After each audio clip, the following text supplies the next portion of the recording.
This will be a highlight for me, man. This is, I've been putting this lure together for ages. How about that, mate? Look at the size of this giant.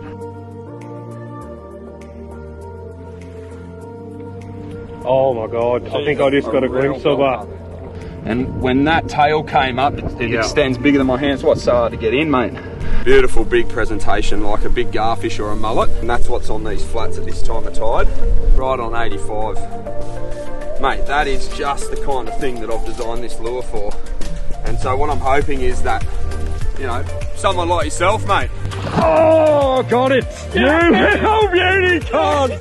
Get in, Sam! Look at the size of that fish! Oh my God! 2 sessions, 2 PBs, Murray. Good one! Oh. Yes, bro! Oh, what a beast. Mate, so dirty, the conditions too. I was like, can we get it done? I'm trying to get a hold of your fish here and trying to video you. I reckon you can go 70. Yeah, he's going to go close, isn't he? Let's get a measure on it. Yep. Swim in that net, Jizer, you little beauty. Yeah. Another good fish, eh? Yeah, he's got every hook point there. That's a proper hook up, that one. Look at that.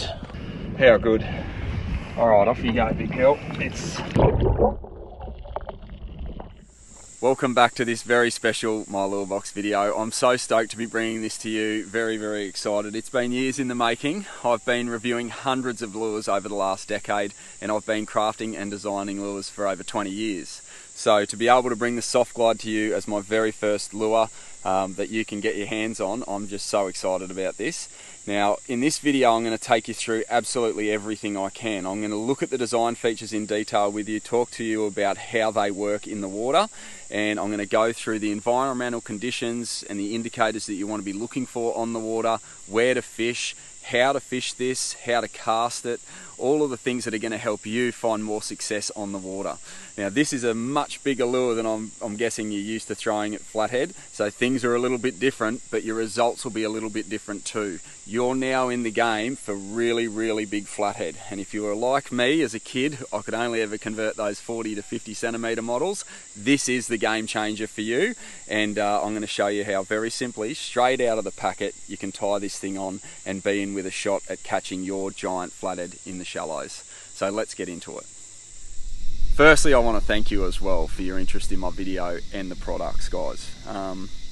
So this is the first in a lineup, okay? And I'm so excited because there's things happening now for me that have got this going that I don't think it's ever going to end, like the videos. I've been doing them for over a decade now.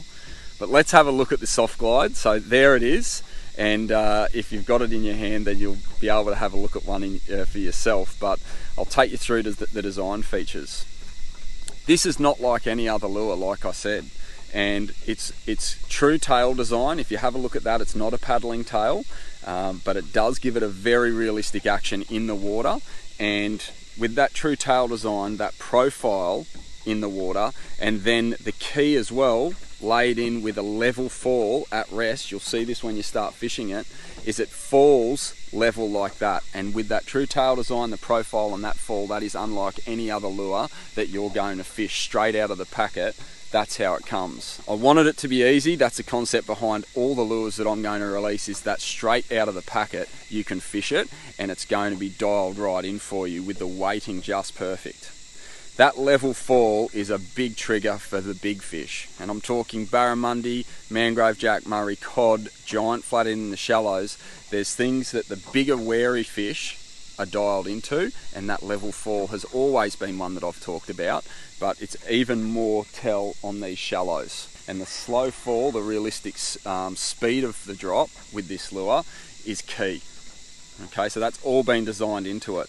You'll also see there's a massive scent chamber through the top there, because fishing really slow with flathead that have got large nostrils, if you haven't picked up on that already, they can pick up scent for sure. So I just pump that big scent chamber full of scent, and that's a part of the design that I thought was very important. I didn't want to fill that in, that back dorsal slit. I wanted it to be left open so that you can do your own mods as well. You'll see there's locators underneath the bait as well where the hooks come out, and there's room for interchanging things and putting nail weights or, you know, little rattles through the back tail and things like that, you can trick these up. I'm going to be so excited to see what you guys do with this, how you fish it, what you fish it for. But straight out of the packet, that's the thing that's going to catch some big flathead for you.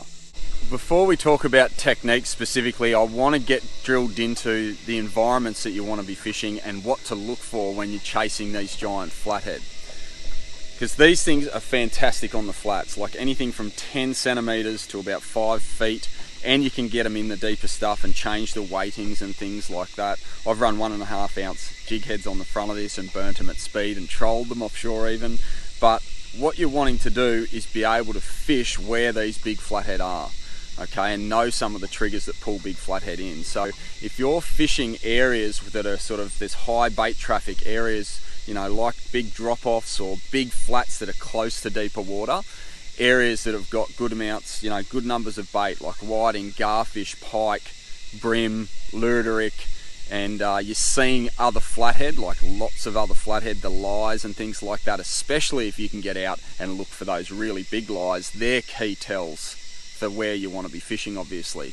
You know, spots where people generally go and chase whiting, or, you know, where netters go and net large amounts of mullet, or, you know, places where you've caught good numbers of whiting and seen big areas of flats, like lots of yabby banks and lots of numbers of, say, for example, stingrays, although you probably want to be focusing on those broken bottoms and yabby holes as a first port of call. Also where the pelicans feed, when they feed. You know, if there's clear water at times and it changes, or really oxygenated water down the bottoms of the systems, things like that, that's where you want to be looking. If there's areas where, for example, dolphins come in and feed on the flats, that's a key tell for you that big baits get around there, and so this is going to match the hatch perfectly along those banks. That's where a lot of the big flatheads sit too, in the shallows. So there's some key identifiers for you, okay? With good water flow across the flats at times, I love fishing the areas from, you know, that are only just covered at the bottom of the big tides, and then all that intertidal zone as the tide fills up. They're the areas that I really like to fish with these things. And if you see areas when you're drifting over that have, you know, generally it doesn't have to be super clear water, but good visibility, and you can spot fish sitting in the mud holes that are made by the stingrays, that's fantastic fishing across those areas. That's where you want to try and focus your time. These will do better than a regular glide bait with a little bit of water flow as well. Okay, so their design, they sort of don't cop too much as you're bringing them through in a little bit more water flow, which is a trigger time for a lot of flathead. And that's one of the reasons why I think glide baits sort of, they struggle in that water flow. I want something, and I've been fishing with things that during that big flow period, you can still fish these. You want to be finding spots with stealth as well. So, you know, those environmental triggers that you're looking for, if you're seeing, you know, bust-ups early morning on those flats, that's a key trigger, okay, that there's big flatheads feeding. They will bust the surface, and that's why, you know, I've used big surface lures in the past. That's a trigger too, so you're on the lookout for those. Skeeting bait fish, things like that, they're all a big part of putting the pieces of the puzzle together. Getting out on the water before the high boat traffic is key as well. And if you've got, you know, your presence is just sort of hit a little bit with some, you know, a light breeze, that sort of thing, that's also going to play in your favour.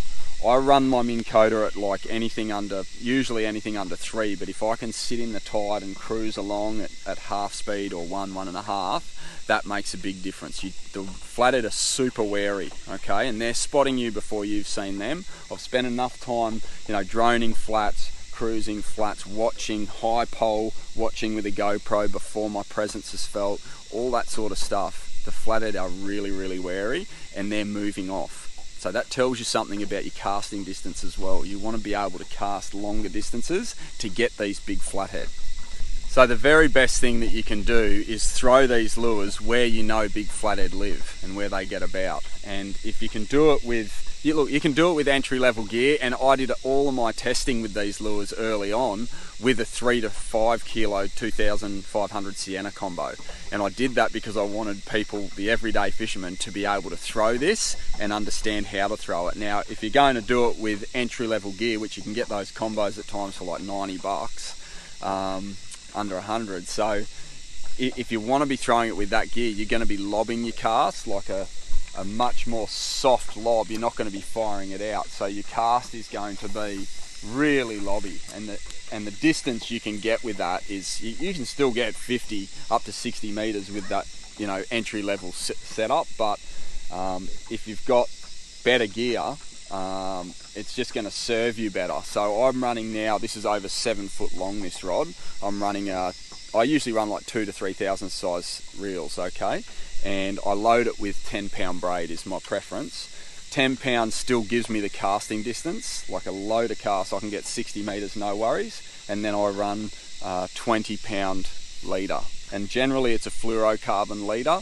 The 20 pound with the 10 backing or braid means that if it gets caught in the air, it's not a straight snap off generally, and I'm not losing these big lures. You can usually go and get them off the flats if they snap off anyway, but if you go lighter than 10 pound, you run into the problem if you catch a wind knot or something like that, that your lure just keeps flying.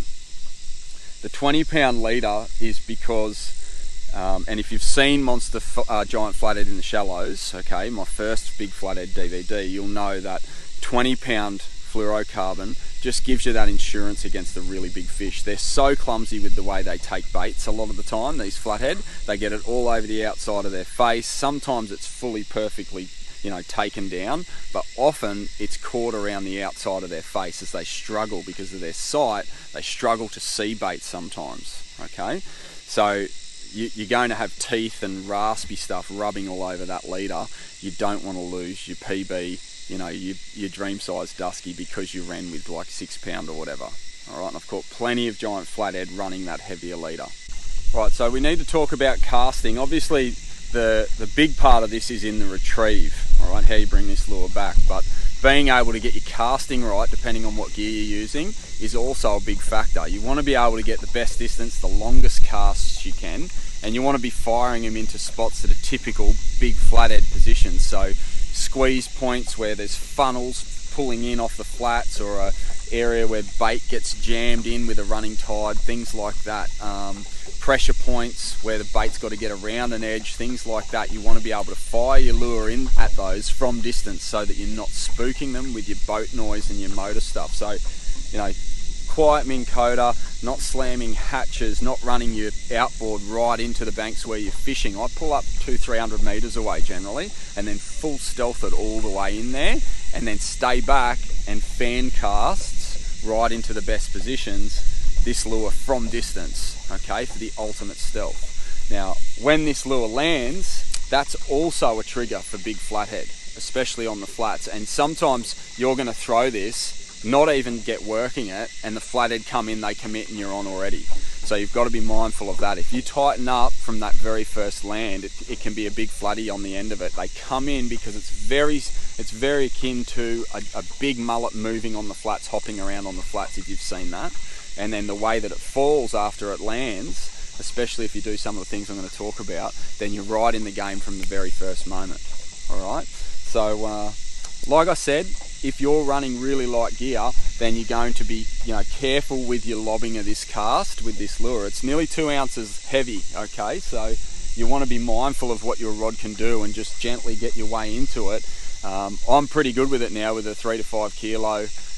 Sienna combo. I can send this thing, but it is sort of like a wind up lob cast from the side like that. And what you want to do, if you can manage it with the wind, you want to be throwing with the wind, but have a look at the distance you can get. So I usually run with like 1.5 meters of leader, and that still goes through the guides well because I've got an FG knot. That's how I attach my leader to my braid. And then when I'm lobbing it out there, okay, there's a whole lot of line in the air, and what I like to do is just slow the line and connect back to the lure to bring the front of the lure facing me while it's in the air. Sometimes by just gently feathering the line, it'll turn the lure back, but you don't want it hurling through the air so it fouls. Okay, so as it's going through the air, you can gently sort of bring your cast back in touch and in control, and then your line will also tighten and should sit flat or fairly close to a straight line back to the lure. So when it hits the water, you don't have this massive bow of line that you then can't even feel or hook set the fish if he hits. So that's really important with your cast. You can use the wind, throw it right up high, let it drift out with that wind, but try and get in touch with the lure with the line sitting straight as can be as she hits. And then what's happening is, as you can imagine, the lure is now in the water and it's flat falling down. Okay, and that's one of the best triggers for a giant flathead on the sand flats, is that sound of a skittish mullet or a mullet moving, and they can pick up on that where it is and then start to look at what's happening. So a bait that falls head down straight into the sand is not a realistic movement for a mullet after it's launched, or a gar or a pike after it's launched. They tend to launch, and if you've seen them, think about what you've seen on the flats. That's where this lure really comes into its own, because it's so close to the way that a fish moves on the flats. They're flat, they swim flat like that, they don't sit like that and hop up and down. They swim and move flat like that and then stall on the flats. And when they kick, their whole body doesn't wobble and shake, it's just that tail that moves. Okay, so now you're starting to get a picture of, I think, big flathead that have seen hundreds of lures go past them.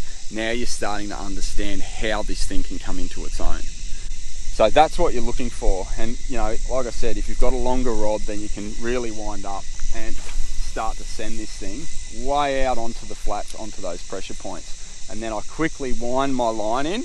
You might have seen that. I quickly wind the line once the lure makes contact with the water, and I just get in contact so it sits it like that and starts facing it back towards me.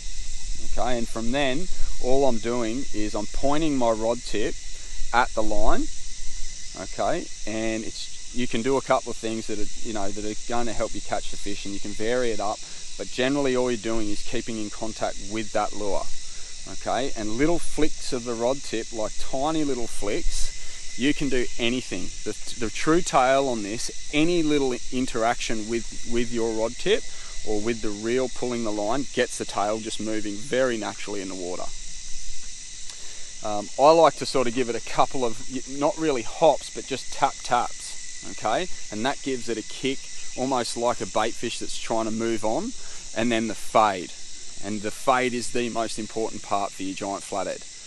And for cod and barramundi and things like that. It's that stalling action with a slow moving glide that is really key. So I said patience, I keep returning to patience. Slow down. All right, slow down. This is not like a rip all the way back to the boat. It's a slow moving glide, and the glide and the fade and the fall and the fade as you drop this lure down to the bottom, that's the thing that convinces these big flathead. They haven't seen it before, okay, with a true profile and a true tail where it just tink and then falls, and that's what's triggering them. So big direct cast, slow it down so it faces you, wind the line in so you've got a straight line of line, and if you need to fix it as you're retrieving, you just bring your line up and then reset it down, okay? And then those little tigs and then the fade, my biggest flathead have been taken on a long stall when the lure goes down in front of them. The time from the fall to the bottom is so key.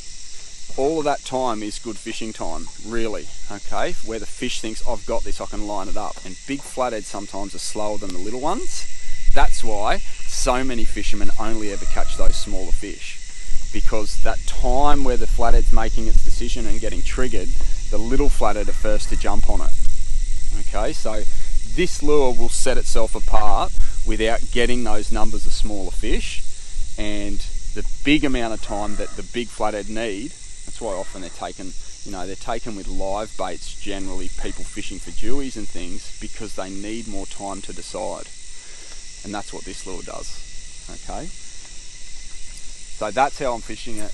Big stalls, slow down, find your spots where the flathead are, where the big flathead are going to be, those pressure points and the places that you've sort of researched, studied, you might know already, you might have caught a few in that area over the years. That's where you want to be, and at the right times. Okay, the flathead are very, very particular about when their bite periods are really going to be firing and you're your best shot. So I try to time it in with the tidal flow that makes that area move. It's not necessarily a falling tide. Everyone talks about falling tides off the sand flats, and that makes a lot of sense in certain places. some of my favourite spots for big flathead are a rising tide pushing onto a bank with a squeeze, and a tidal flow that pushes bait onto a bank. So it's tides that you see make sense and work and fire an area up with bait moving through at a particular time. So that's it, and hopefully I can capture some of the swim footage of this, although really it's not as easy to just drag this thing beside the boat and get the footage, because the way that this thing moves is much more realistic, like bait moving past your boat. It's hard to capture and keep in the center of the screen as it moves through the water. All right, but generally I'll just move this thing like anywhere up to a meter by moving the rod tip or slow winding in, and then let it fade. All right, so meter distances and then a fade is generally the way to go for the retrieve. And I like to let it get right down to the bottom. I'm using as much time as I can. You don't have to sit it on the bottom the whole time, right? That's not what this is about. This is about pulling fish's attention in and then them coming to grab it as it's falling. And so understanding how fast this falls. So this thing falls, for 5 seconds it falls 1 meter, right? So I'm in a meter of water, I count 1, 2, 3, 4, 5, and now it's just touching the bottom. So for 5 seconds, if you're fishing a meter of water, your stall is going to be around that 5 second mark. Okay, and if you're mid-water and you're just pulling the thing up, then the stall's going to be about 3 seconds, if you understand. So that's the idea. You want it sort of near contacting the bottom and then coming back up. Okay, but it doesn't necessarily want to come up to the surface all the time. If you're low rod tipping it, so when you're bringing it in, right, I generally have my rod tip down, okay, and if I get that hit, then I'm setting the hook and trying to get that fish with a straight strike up, okay. Sometimes you might not be able to do that. Sometimes I'm in my kayak, I've got camera equipment, whatever, and I'm ripping to the side to set the hooks, but generally you want straight strike up. And my drag, you've got to understand, like this is 40 pound tested, okay, so everything through here is 40 pound tested or above, so you don't need that on the flats for giant flathead, but it's there so that you can get a proper hook set, and I will then back my drag off. So have a look at the drag that I've got as a start. If I can pull it with one finger, right, and it doesn't put holes in my finger. You don't want to be too hard, like I said earlier. The flathead's face, if you catch them on the outside, you don't want to rip it all the way off their face. You want to hook set as best you can and hope that he's got them in his mouth. And generally I've found they're in their mouth, but you don't want to be completely locked up like a jack and then rip it out of it, because they got soft flesh in and around that bony mouth structure. There's a lot of soft flesh there. And then I back it off because they're not going to run you into anything. Generally, like, it's all sand flats. So I'll hook set, a good hook set from distance is important, but then I back my drag off for a fight and allow the fish to, you know, tire itself out and come to the boat in a presentation or a condition where you can properly net it. It doesn't go psycho in the boat, doesn't go psycho when you pick it up with your gloves, you know, and you want to use gloves for the handling of the fish so that you're not ripping its jaw apart. You know, I've learnt a lot about that over the years. You want to be very gentle with the flathead's mouth, so you keep it in good condition to release the fish.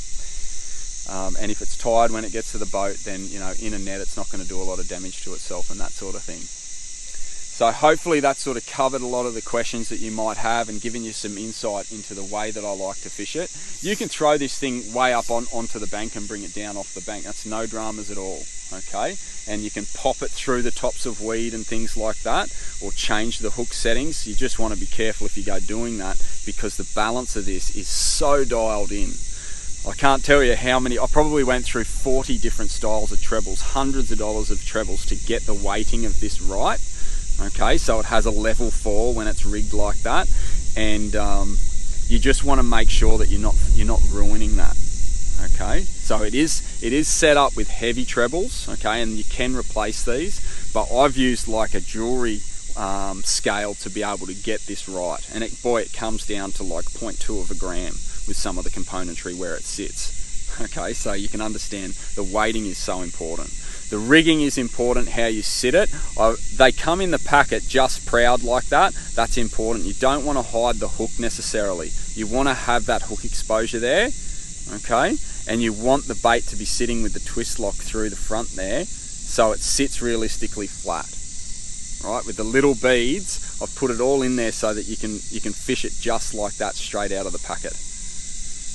All right, and those beads are to help it stop it fouling and things like that.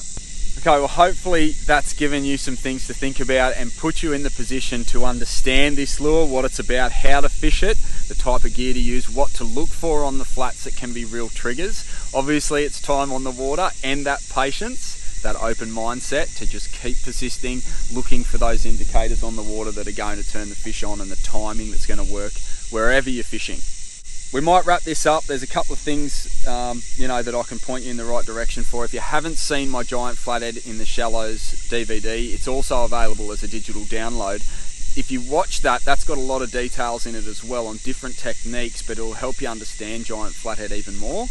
I've tried to include as much information in this initial video because I didn't just want to put a lure out to the market and let you guys work it out without anything to start from. So hopefully this is a really good kickstart into the way that you can work it and get onto those really big fish. You are going to have to be patient. These are the fish of a lifetime. These dream-sized duskies are the ones that you remember forever. So it's not just another couple of flathead that you can take home for fillets at the end of the day. And on that note, returning your catch, especially these giants. I have a personal slot limit that's way inside the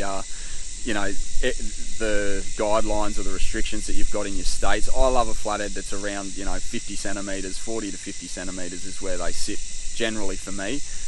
And I think the slot limits are a great idea, especially these big fish. Handle them really, really well. Okay, keep them in the water as long as you can. I prefer to beach my flathead instead of jam them into a net. If I can help it, I'll take the boat into the flat where I'm fishing and bring it up onto the beach without snapping its neck and lifting it with its soft tissues. Lifting it straight up so its neck goes. I tend to try and hold the fish, protect its weight by putting a second hand, a gloved hand, wet hands underneath the belly of the fish, and then for a photo sort of holding it sideways gently with gloves and that sort of thing. A quick photo and then back in the water for a release. Okay, so if there's things that you understand about flathead handling and caring for the fish, that's really important. Release those bigger fish, they're the breeders, there's no question about that, and hopefully we can all keep enjoying the kind of great fishing that I've been enjoying with this lure into the future. I think that's going to be it, guys. If you've got questions or comments and things like that, get onto my YouTube channel. There's lots of big flathead fishing stuff in there. You can see the speeds of retrieves, how I like to position the boat and things like that. There's a lot of stuff like that on my YouTube channel now to help you get going. But look, thanks again for your interest in my videos and this product. I'm so excited to bring it to you. And boy, am I going to be frothing to hear how you're going with this, how you're fishing it, and the successes you're having with it. All right, get out on the water with it and give it a go, and I hope to hear from you soon with that giant PB flathead photo as well. Thanks for watching, guys. I'll see you in the next video. All right. Gloves are the best way to go, aren't they? By yeah, 100%. There's the lure that's done it. Take a look at that. That's the flatty version. More to come on that, but we'll get this fish back in the water. Look at this, mate. Look at the size of that flatty. Fish of a lifetime experience. This is a big mid-80s. I saw the shadow come off the bottom and I was fishing. It was only in about a foot of water. Oh, there you go, mate. Let's go, go on, big girl. Go on, big girl. Come on, I'm going to put him back. Can you come over and film a release on it?